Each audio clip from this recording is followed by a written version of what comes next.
ഐതിഹ്യ കഥകളിലേക്ക് ഏവർക്കും സ്വാഗതം. കഥകൾ കേൾക്കാൻ ഇഷ്ടപ്പെടുന്ന നിങ്ങൾക്ക് ഇന്ന് ഐതിഹ്യ കഥാവിഭാഗത്തിൽ ഉൾപ്പെടുത്തി ഞാൻ പറയുന്നത് ഉത്രട്ടാതി വള്ളംകളിയെക്കുറിച്ചാണ്. ഉത്രട്ടാതി വള്ളംകളി നടക്കുന്നതിന് പിന്നിൽ ഒരു ഐതിഹ്യമുണ്ട്. അത് ഒന്ന് കേട്ടു നോക്കാം. ഒരു കാലത്ത് മങ്ങാട്ടില്ലത്ത് വിഷ്ണു ഭക്തനായ ഒരു ഭട്ടതിരി ഉണ്ടായിരുന്നു. ഭക്തിയുടെ ആധിക്യം നിമിത്തം തിരുവോണനാളിൽ ഒരാളെ കാൽ കഴുകിച്ച് ഊട്ടിയതിന് ശേഷമേ അദ്ദേഹം ആഹാരം കഴിച്ചിരുന്നുള്ളൂ. വിഷ്ണു പൂജാനന്തരമാണ് ഈ കൃത്യം നിർവഹിച്ചിരുന്നത്. അതിഥി പൂജയ്ക്ക് വേണ്ടി ഓരോ തിരുവോണത്തിനും ആദ്യകാലത്ത് ആളുകളെ ക്ഷണിക്കാറുണ്ടായിരുന്നുവെങ്കിലും കാലാന്തരത്തിൽ ആ പതിവ് ഇല്ലാതെയായി.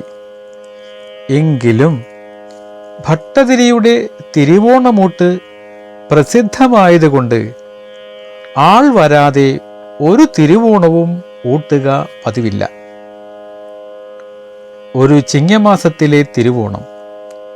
അന്നും വേണം ഭട്ടതിരിക്ക് കാൽ കഴുകിച്ച് ഊട്ടിന് ഒരു ബ്രാഹ്മണൻ. ആരെയും ക്ഷണിച്ചിട്ടുമില്ല. സമയത്തിന് ആൾ എത്തിക്കൊള്ളുമെന്ന് ഭട്ടതിരിയുടെ ദൃഢമായ വിശ്വാസമായിരുന്നു. അതനുസരിച്ച് വേണ്ടതെല്ലാം അദ്ദേഹം തയ്യാറാക്കി. തിരുവോണ പൂജയും ഏതാണ്ട് തുടങ്ങിവെച്ചു. എന്നാൽ ആരെയും കാണുന്നില്ല. ഒരാളെ വിളിച്ചുകൊണ്ട് വരാമെന്ന് വെച്ചാൽ അതിന് അടുത്ത് താമസക്കാർ വളരെ ചുരുക്കമാണ്. പോരെങ്കിൽ ചിങ്ങമാസത്തിലെ തിരുവോണം. മിക്കവാറും ആളുകൾ നേരത്തെ ഭക്ഷണം കഴിച്ചിരിക്കും. അഥവാ അങ്ങനെ അല്ലാത്തവർ വല്ലവരുമുണ്ടെങ്കിൽ അവർ നല്ല ദിവസമായിട്ട് വല്ലയിടത്തും പോയി ആഹാരം കഴിക്കാൻ മടിയുള്ളവരുമായിരിക്കും. ഏതുമാകട്ടെ, ഒരാളെ അയച്ച് അന്വേഷിപ്പിക്കാമെന്നു തന്നെ ഭട്ടതിരി തീർച്ചയാക്കി. അതനുസരിച്ച് ഒരു ഭൃത്യനെ വരുത്തി. നീ എവിടെങ്കിലും ചെന്ന് ഇന്നത്തെ കാൽ കഴുകിച്ച് ഊട്ടിന് ഒരാളെ വിളിച്ചുകൊണ്ടുവരണം.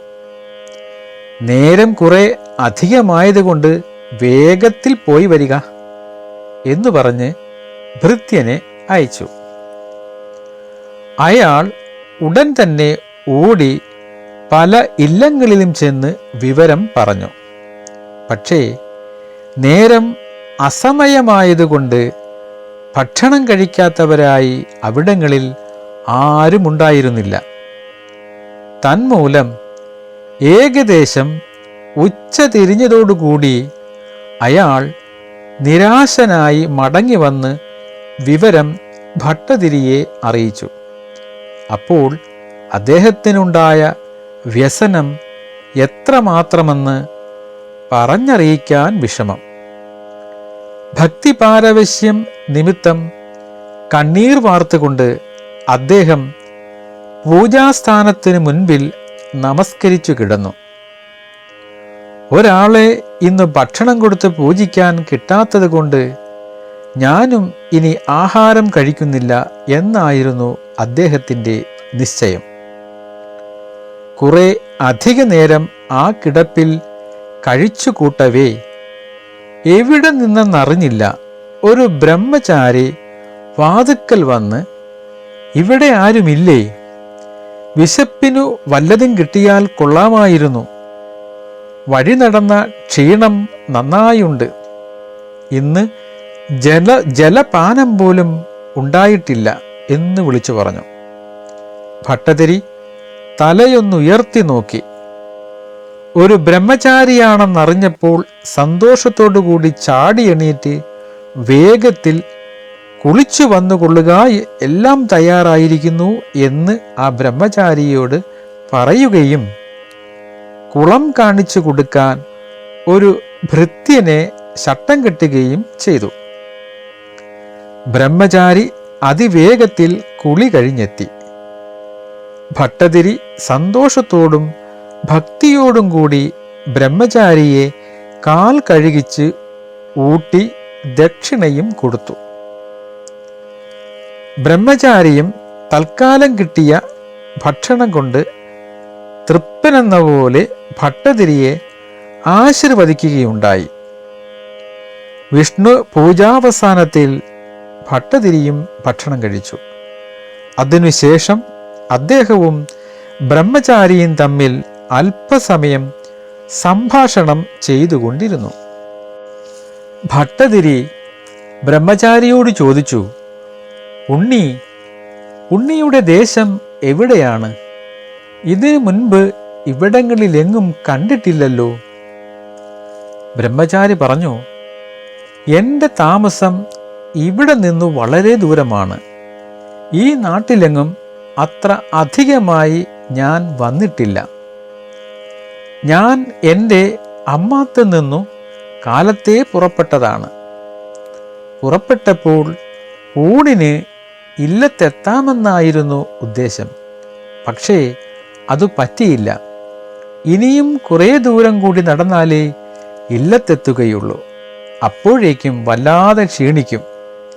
എന്നാൽ അതുകൂടാതെ കഴിക്കാമെന്നുള്ള ഉദ്ദേശത്തോടു കൂടിയാണ് ഇങ്ങോട്ട് കയറിയത്. ഏതായാലും ഭക്ഷണം തൃപ്തികരമായി.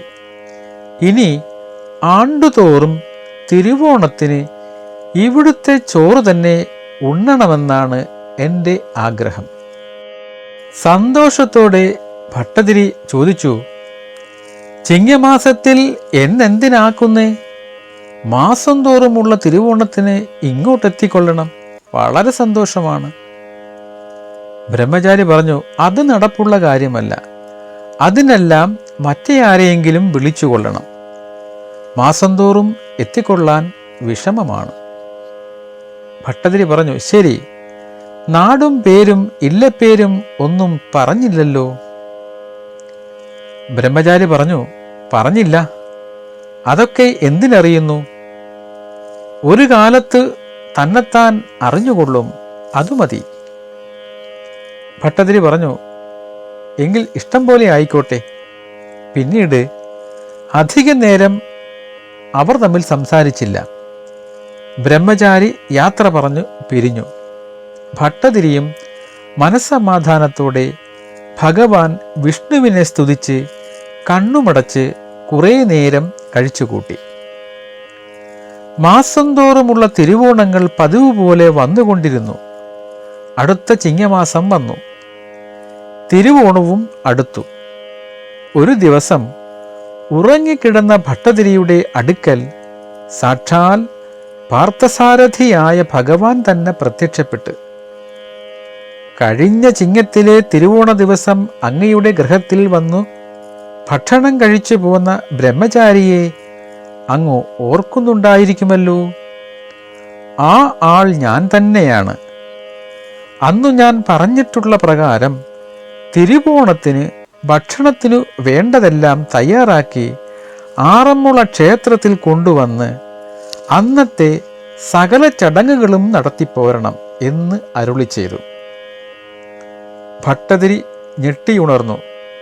നാലുപാട് നോക്കിയിട്ട് ആരെയും കണ്ടില്ല. സ്വപ്ന വൃത്താന്തത്തിൻ്റെ അത്ഭുതകരമായ അവസ്ഥയോർത്ത് പിന്നീട് അദ്ദേഹത്തിന് ഉറക്കം വന്നതേയില്ല. പ്രഭാതത്തിൽ ഒരു പ്രാശനികനെ വരുത്തി നോക്കിച്ചതിൽ തിരുവാറമുള്ള ദേവൻ തന്നെയാണ് സ്വപ്നത്തിൽ പ്രത്യക്ഷപ്പെട്ടതെന്നും ഭഗവാന്റെ അഭിപ്രായപ്രകാരം എല്ലാ കാര്യങ്ങളും നടത്തേണ്ടതാണെന്നും വ്യക്തമാക്കി. സന്തോഷാധിക്യത്താൽ മതിമറന്ന ഭട്ടതിരി ഉത്രാടത്തിൻ നാൾ സകല നാട്ടുകാർക്കും പതിവിൻപടിയുള്ള ഓണം അളവു നടത്തിയിട്ട് തിരുവോണ ദിവസം തിരുവാറന്മുള ക്ഷേത്രത്തിൽ നടത്തേണ്ട പൂജയ്ക്കു വേണ്ട സാധനങ്ങളെല്ലാം ഒരു വള്ളത്തിൽ കയറ്റി 18 നായന്മാരെ കൊണ്ട് തുഴയിച്ച് ആഘോഷ സമന്വിതം അയിരൂർ എത്തി അവിടുത്തുകാർക്കുള്ള ഓണ അളവു നടത്തി രാത്രി തന്നെ അവിടെ നിന്നും പുറപ്പെട്ടു. പ്രഭാതത്തിൽ ആറന്മുള ക്ഷേത്രക്കടവിൽ അടുത്തു. അപ്പോഴേക്കും തലേ ദിവസം തങ്ങൾക്കുണ്ടായ സ്വപ്നത്തിന് അനുസരണമായി വള്ളം വരുന്നത് കാത്ത് ഊരാൺമക്കാർ കടവിൽ തന്നെ നിൽപ്പുണ്ടായിരുന്നു. അവർ എല്ലാവരും കൂടി തിരുവാറന്മുള ദേവന്റെ ആൾ എന്ന നിലയ്ക്ക് ഭട്ടതിരിയെ എതിരേറ്റു മണ്ഡപത്തിൽ കൊണ്ടുപോയി ഇരുത്തിയതിനു ശേഷം വള്ളത്തിൽ നിന്നും സാധനങ്ങളെല്ലാം എടുപ്പിച്ച് ക്ഷേത്രത്തിൽ കൊടുക്കുകയും അതുകൊണ്ട് ഉഷപൂജ മുതൽ അത്താഴ പൂജ കഴിയും വരെയുള്ള സകല ചടങ്ങുകളും നടത്തിക്കുകയും ചെയ്തു. അതിനുശേഷം അവർ ഭട്ടതിരിയെ യാത്രയാക്കി. അന്നത്തെ പതിവ് ആണ്ടുതോറുമുള്ള ചിങ്ങമാസത്തിലെ തിരുവോണ ദിവസം ഇന്നും നടന്നു വരുന്നുണ്ട്. കാലക്രമത്തിന് തിരുവാറന്മുള ഭഗവാന് തിരുവോണം ഊണിനുള്ള സാധനങ്ങൾ കൊണ്ടുപോകുന്നതിനായി തോണി എന്ന പേരോടുകൂടിയ ഒരു ജലവാഹനം നാട്ടുകാർ ഉണ്ടാക്കിച്ചു. അതിൽ സാധനങ്ങൾ കയറ്റി പോകുമ്പോൾ ഭഗവാൻ കൂടി തോണിയിൽ ഉണ്ടെന്നാണ് ജനവിശ്വാസം. തോണിക്ക് അകമ്പടി സേവിച്ചു പോകുന്ന ചുണ്ടൻ വള്ളങ്ങളിലെ ആളുകൾക്ക് ഇരുകരയിലും വന്നുകൂടുന്ന ജനങ്ങൾ വഴിപാടായി വെറ്റില, പുകയില, അവൽപ്പൊതി ഇവ എറിഞ്ഞുകൊടുക്കുകയും സാധാരണ പതിവാണ്. കാര്യസാധ്യത്തിന് ഇതു നല്ലതാണെന്ന് ജനങ്ങൾ വിശ്വസിക്കുന്നു. മറുനാടുകളിൽ നിന്ന് വന്നു ചേരുന്ന ആളുകൾ കാണുന്നതിനായിട്ട് പിന്നീട് ഏർപ്പെടുത്തിയതാണ് സുപ്രസിദ്ധമായ ഉത്രട്ടാതി വള്ളംകളി. ഒരിക്കൽ കാട്ടൂര് നിന്ന് ആഘോഷത്തോടുകൂടി പുറപ്പെട്ട തോണി അക്കാലത്തെ ഇടപ്രഭുക്കന്മാരും പ്രമാണികളും ബലവാന്മാരുമായിരുന്ന കോവിലന്മാർ തടഞ്ഞുവെച്ചു. ആഘോഷങ്ങൾ ഒന്നും പാടില്ലെന്നും കൊട്ടും കുരവിയും ആർപ്പുമെല്ലാം നിർത്തി നിശബ്ദമായി പൊയ്ക്കൊള്ളണമെന്നും അല്ലാത്ത പക്ഷം തോണിയും വള്ളങ്ങളും ചവിട്ടി മുക്കിക്കളയുമെന്നും ഭീഷണിപ്പെടുത്തുകയും ചെയ്തു.